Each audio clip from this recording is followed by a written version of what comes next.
عالم اسلام کے ممتاز دانشور اور مفکر، بانی و سرپرست تحریک منہاج القرآن پاکستان، حضرت علامہ ڈاکٹر پروفیسر محمد طاہر القادری صاحب کی خدمت میں نہایت ادب سے مائک پیش کرتا ہوں اور ان کی خدمت میں گزارش کرتا ہوں کہ آج کی اس محفل کی مناسبت سے اپنے خیالات سے ہمیں نوازیں۔ حضرت علامہ پروفیسر ڈاکٹر محمد طاہر القادری صاحب۔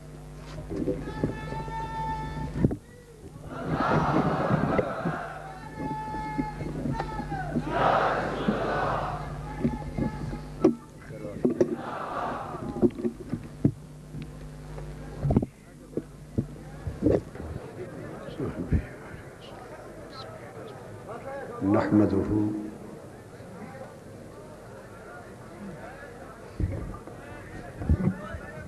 ونصلي ونسلم على سيدنا ومولانا محمد رسوله النبي الأمين المكين الحنين الكريم الرؤوف الرحيم. أما بعد، فأعوذ بالله من الشيطان الرجيم. بسم الله الرحمن الرحيم. كل نفس ذائقة الموت. صدق الله مولانا العظيم. جی ان کو کہیں بیٹھے خاموش رہیں۔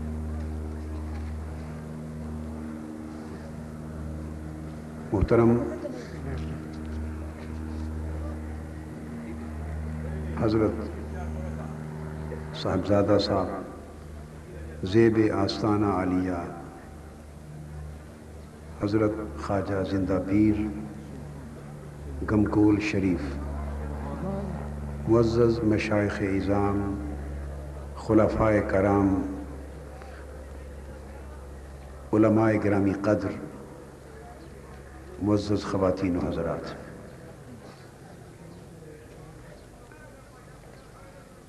اللہ رب العزت کا شکر ہے جس نے ہمیں اس برکت اور سعادت والی مجلس میں جمع ہونے کی توفیق عطا فرمائی۔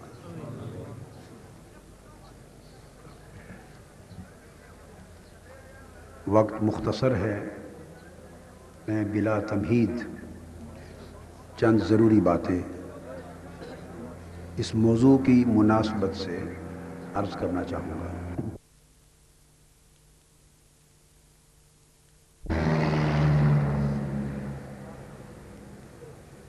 آج جو نکتہ میں حضرت خواجہ زندہ پیر رحمۃ اللہ تعالی علیہ کے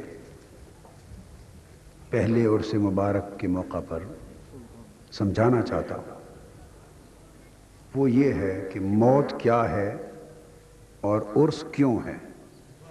بسم اللہ۔ سبحان اللہ، سبحان اللہ۔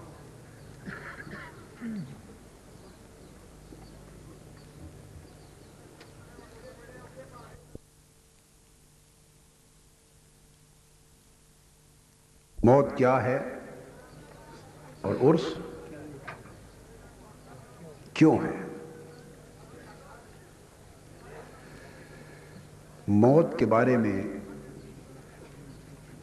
لوگوں کا تصور مغالطے اور لا علمی کا شکار ہے۔ جن لوگوں تک علم اور ہدایت کی صحیح روشنی نہیں پہنچی یا وہ جان بوجھ کر اپنے آپ کو اس سے محروم رکھتے ہیں، وہ یہ سمجھتے ہیں کہ موت سے انسان ختم ہو جاتا ہے۔ جن کے خیال میں موت انسان کو اور انسانی زندگی کو بالکل ختم کر دیتی ہے اور بعد میں کچھ نہیں رہتا، اس نقطہ نظر سے نہ عرس کا جواز رہتا ہے نہ کوئی ضرورت رہتی. جب موت کے بعد رہا ہی کچھ نہیں تو عرس کس کا؟ یہ دو چیزیں آپس میں جڑی ہوئی. اگر موت کا صحیح معنی سمجھ میں آ جائے تو عرس کیا ہے اور عرس کیوں ہے خود بخود سمجھ میں آ جاتا ہے. پہلی بات یہ ذہن نشین کر لیں کہ موت انسانی زندگی کا خاتمہ نہیں بلکہ انسانی زندگی کے ایک اگلے دور کا نام ہے. موت ایک دروازہ ہے جس میں انسان اپنی زندگی کے ایک دور سے نکل کر اس موت کے دروازے سے دوسرے دور میں داخل ہو جاتا ہے.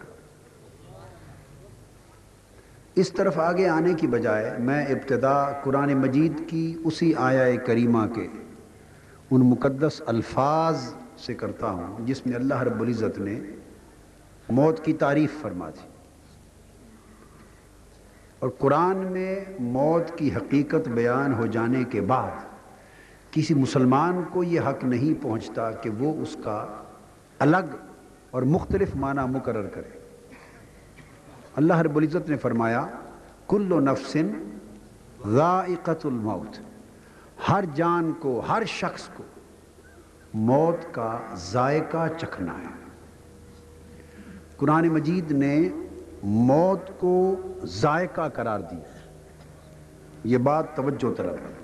موت کو بولیے ذائقہ قرار دیا. ذائقہ ایک کیفیت ہوتی ہے، اس کا اپنا کوئی مستقل وجود نہیں ہوتا. ذائقہ ایک کیفیت ہے. آپ کیلا کھاتے ہیں، سیب کھاتے ہیں، سویٹ ڈش کھاتے ہیں، پلاؤ کھاتے ہیں، کوئی کھانا جو آپ کھاتے ہیں تو کھانا تو اپنا ایک وجود رکھتا ہے. مشروب پیتے ہیں، شربت پیتے ہیں تو اس کا ایک اپنا وجود ہے. مگر جب وہ آپ کھاتے ہیں یا کوئی مشروب پیتے ہیں، اس کھانے پینے کے نتیجے میں آپ کی زبان پر ذائقہ وارد ہوتا ہے. وہ ذائقہ ایک کیفیت ہوتی ہے. جیسے خوشبو ایک مہک ہے، اس کا کوئی مادی اور حسی وجود نہیں. ذائقہ ایک کیفیت ہے چکھنے سے متعلق، اس کا کوئی الگ مادی اور حسی وجود نہیں. تو ذائقہ ایک عارضی کیفیت ہے جو آتی ہے، اور تھوڑی ہی دیر میں آپ اٹھ کے برش کرتے ہیں تو ذائقہ جا چکا ہوتا ہے. اس کے بعد کوئی اور پھل کھا لیتے ہیں تو پچھلا ذائقہ ختم ہو چکا ہوتا ہے. کلی کر لیتے ہیں تو ذائقہ اتنی طاقت کا حامل ہے کہ پانی کی ایک کلی سے بھی ختم ہو جاتا ہے. یہ ذائقے کی حقیقت ہے. پانی کی ایک دو بار کلی کرنے سے ذائقہ ختم ہو جاتا ہے. چونکہ ذائقہ بے حیثیت چیز ہے اور بے حقیقت چیز ہے، اس لیے رب کائنات نے آپ کو اور ہمیں موت کی حقیقت سمجھانے کے لیے اسے ذائقہ قرار دیا. چونکہ ذائقے کی سمجھ ہر ایک کو ہوتی ہے. روزانہ 10 بار ذائقہ آتا ہے اور 10 بار ذائقہ جاتا ہے. بخار ہو جائے تو ذائقہ بدل جاتا ہے، صحت یابی ہو تو ذائقہ بدل جاتا ہے. چونکہ انسان روزانہ ذائقے کو محسوس کرتا ہے، اس لیے رب کائنات نے فرمایا لوگو اس موت کو جاننا چاہتے ہو کہ یہ موت کیا ہے؟ یہ موت ایک ذائقہ ہے جو ہر انسان چکھتا ہے، اور ذائقہ ہونے کی نوعیت سے موت ذائقہ بن کر آتی ہے اور آ کر چلی جاتی ہے. لہذا اس ذائقہ موت کی یہ کیا مجال کہ انسان جیسی حقیقت کو ختم کر سکے. اس ذائقہ موت کی کیا مجال کہ انسان جیسی حقیقت کو ختم کر سکے. تو موت انسان کو ختم نہیں کرتی. حضرت عمر بن عبد العزیز رضی اللہ تعالیٰ عنہ وہ فرمایا کرتے تھے انما خلقتم للعبد انما تنقلون من دار الى دار. لوگو تم ایک بار جب پیدا کر دیے گئے تو ہمیشہ کے لیے پیدا کر دیے گئے. اب تم ایک گھر سے دوسرے گھر میں صرف منتقل ہوتے رہو گے، خاتمہ نہیں ہوگا. عدم تھا، انسان کے پیدا ہونے سے پہلے عدم تھا، بس اس وقت وجود نہیں تھا. اب جب انسان آ گیا تو عدم ختم ہو گیا. جب انسان پیدا ہوتا ہے بچہ، یہ بھی مغالطہ ہے کہ ہم سمجھتے ہیں کہ شاید ہماری زندگی کی ابتدا ہوئی ہے. پیدائش زندگی کی ابتدا بولیے نہیں ہے. وہ تو ماں کے پیٹ کی دنیا میں تھا جسے ہم نے پیدائش کہا. وہ ماں کا پیٹ، ماں کا بطن ایک دنیا تھی اور بچہ اس میں بھی زندہ تھا.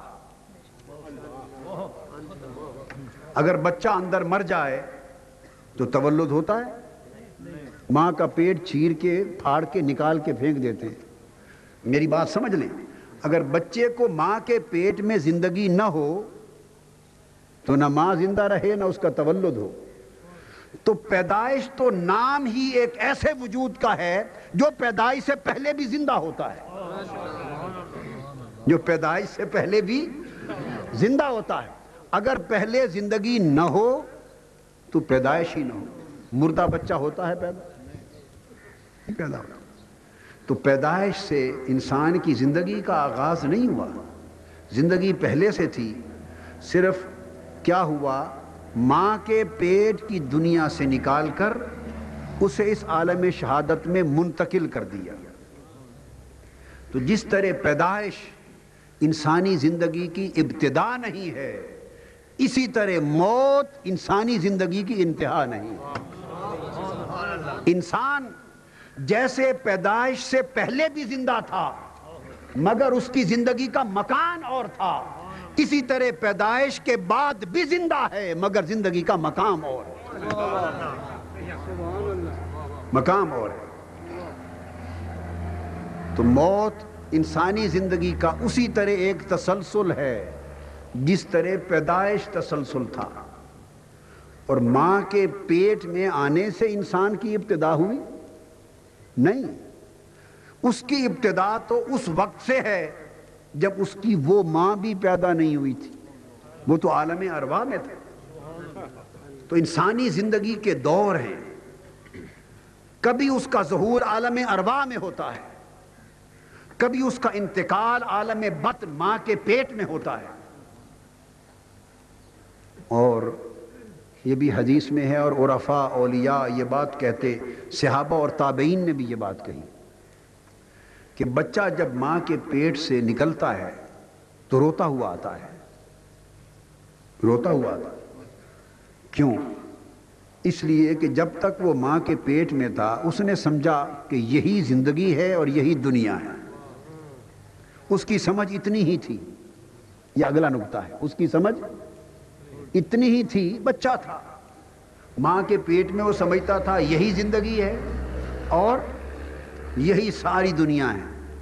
جب اسے اس گھر سے نکال دیا گیا اور اس دنیا میں بھیج دیا گیا تو وہ رونے لگا کہ شاید مجھے زندگی سے نکالا جا رہا ہے اور مجھے دنیا سے نکالا جا رہا ہے. لیکن عرفاء کہتے ہیں، بلکہ تابعین اور صحابہ کرام اور تابعین نے احادیث، کتب احادیث میں روایات میں آیا کہ جب وہ بچہ اس دنیا میں آ کے روشنی دیکھتا ہے تو اس کو اس وقت پتہ چلتا ہے کہ میں تو مغالطے میں تھا، وہ تو ایک چھوٹا سا قید خانہ تھا، دنیا تو یہ ہے اور وہ زندگی نہیں، وہ حبس تھی، قید تھی، اصل زندگی تو یہ ہے. تو جب تک روشنی اگلے جہاں کی دیکھی نہ تھی اس جہاں سے نکل کر اس جہان میں آتے ہوئے روتا تھا، اور جب اس نے اس جہاں کی روشنی کو دیکھ لیا اب کوئی اسے کہے کہ پلٹ کر اسی جہان میں جہاں 9 مہینے رہا ہے، وہ بچہ جانے کا نام نہیں لے گا. وہ سمجھے گا کہ میں تو مغالطے میں تھا، وہ تو قید خانہ تھا، زندگی تو آج ملی ہے۔ عرفا کہتے ہیں رب کائنات کی عزت کی قسم، جس طرح بچہ پیدائش کے وقت روتا تھا مگر اس جہان کی روشنی دیکھ کر پلٹ کر اس دنیا میں جانے کا نام نہیں لیتا، اسی طرح مرد مومن جب اس دنیا سے سفر کرتا ہے، وہ آیا تھا تو خود روتا تھا، مومن جاتا ہے تو جہان روتا ہے، مگر اس کا مومن کی روح جب اگلے عالم برزخ میں جا کر دیکھتی ہے تو اسے ساری دنیا ماں کے پیٹ کی طرح چھوٹی نظر آتی ہے، اور وہاں فرش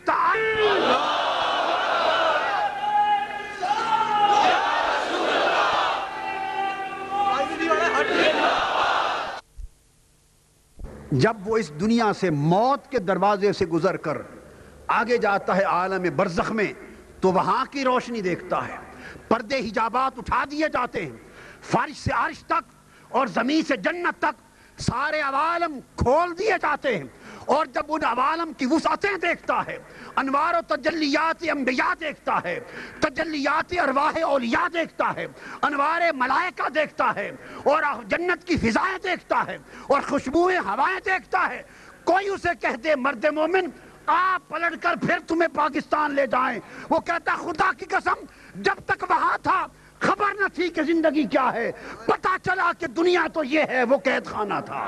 نعرہ تکبیر، نعرہ رسالت، پیر صاحب کمکار شریف، پیر صاحب کمکار شریف، پیر صاحب کمکار شریف۔ سبحان اللہ، سبحان اللہ۔ پھر وہ پلٹ کے جانے کا نام نہیں لیتا، اس لیے کہ گاڑی ہمیشہ پہلے گیئر سے دوسرے میں جاتی، پھر تیسرے میں جاتی، پھر چوتھے میں جاتی، پانچویں میں آگے جاتی ہے، ریورس گیئر لگ جائے تو معاملہ خراب ہو جاتا۔ وہ کہتا میں تو سوئے منزل جا رہا ہوں، میں تو سوئے اور اپنے وطن کی طرف جا رہا ہوں۔ اس قید خانے کو وہ پردیس جانتا ہے مومن، اور مولا کی بارگاہ کو دیس جانتا ہے۔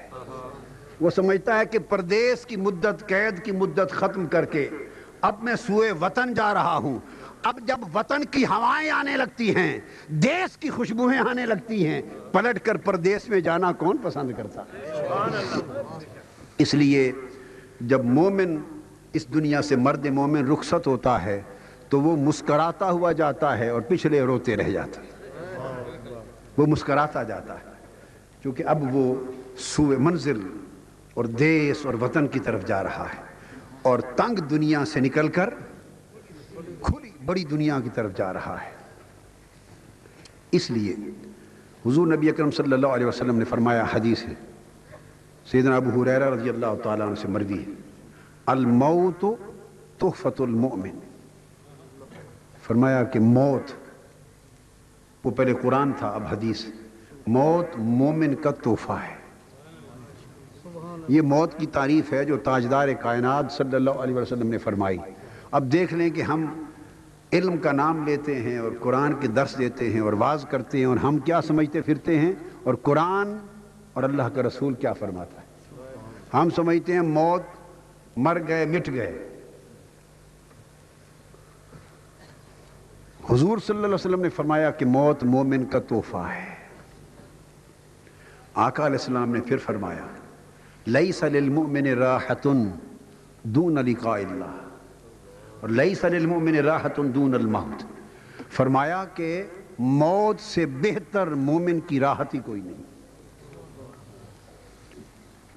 چونکہ موت کے ذریعے اسے اپنے محبوب کی ملاقات نصیب ہوتی ہے، لہذا ساری راحتیں موت کی راحت پہ قربان ہو جاتی۔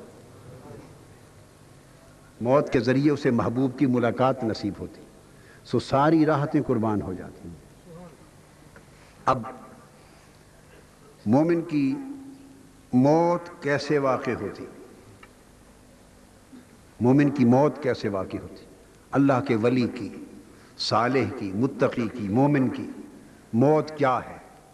حدیث پاک میں حضور نبی اکرم صلی اللہ علیہ وسلم نے فرمایا، یہ بات، یہ حدیث بڑی توجہ سے سننے، سمجھنے، یاد رکھنے والی۔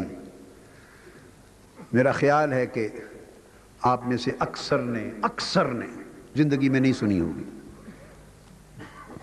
کسی نے سنی تو بڑی کم۔ یہ بات یاد رکھنے والی، موت کیسے واقع ہوتی ہے؟ مرد مومن کی موت کا جب وقت آتا ہے،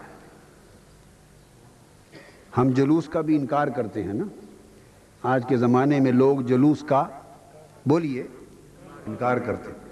مومن کی روح بھی جلوس میں لے جائی جاتی، مومن کی روح بولیے جلوس کے ساتھ جاتی۔ حدیث پاک میں ہے 500 ملائکہ کا وفد حضرت ملک الموت کی قیادت میں آتا ہے۔ یہ ولی کی روح ہے، کسی عام آدمی کی بات نہیں ہے۔ روح قبض کرنے کے لیے 500 فرشتوں کا وفد آتا ہے، جلوس لے کر ملک الموت آتے ہیں۔ ملائکہ 500 نورانی سورج کی طرح چمکتے ہوئے چہروں کے ساتھ اس مومن کے سامنے بیٹھ جاتے ہیں، اور ملک الموت مرد مومن کے پاس آ کر، حدیث پاک میں ہے، معلوم ہے کیا کہتا ہے؟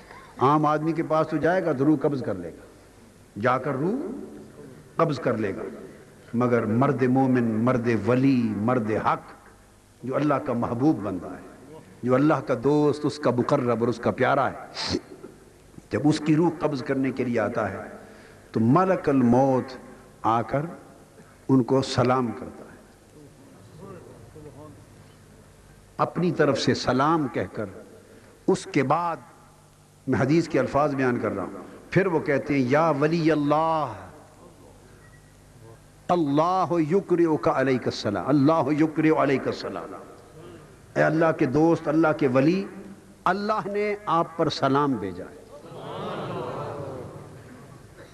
یا ولی اللہ کا لفظ کہتے ہیں ملک الموت، اے اللہ کے ولی، اللہ کے دوست، اللہ یقرئک السلام، اللہ آپ پر سلام بھیجتا، اس نے سلام بھیجا ہے۔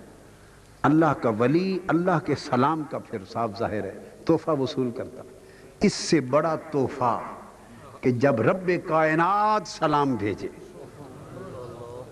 رب سلام بھیجے، اس سے بڑا تحفہ اور کیا ہو۔ اس کے بعد بڑے اکرام کے ساتھ اس کی روح قبض ہوتی، اور قبض ہو کر قبر میں نہیں لے جائی جاتی، یہ بات بڑی اہم ہے۔ قبض کر کے روح کو قبر میں نہیں لے جاتے، 500 ملائکہ کے جلوس میں وہ روح تعظیم اور اکرام کے ساتھ آسمانوں کی طرف لے جائی جاتی، ایک ایک آسمان کا دروازہ کھلتا چلا جاتا ہے کہ اللہ کے ولی کی روح کو لایا جا رہا ہے۔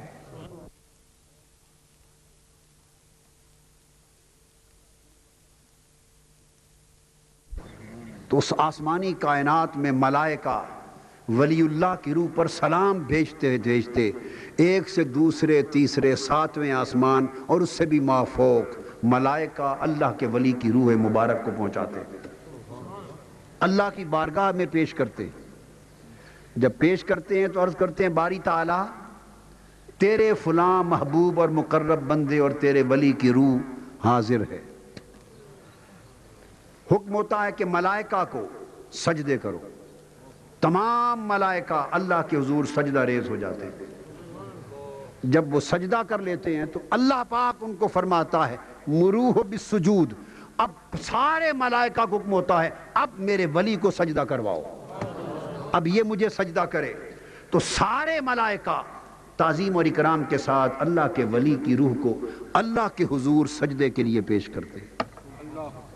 مرد حق اللہ کی بارگاہ میں سجدہ ریز ہوتا ہے ملائکہ کے جرمٹ میں،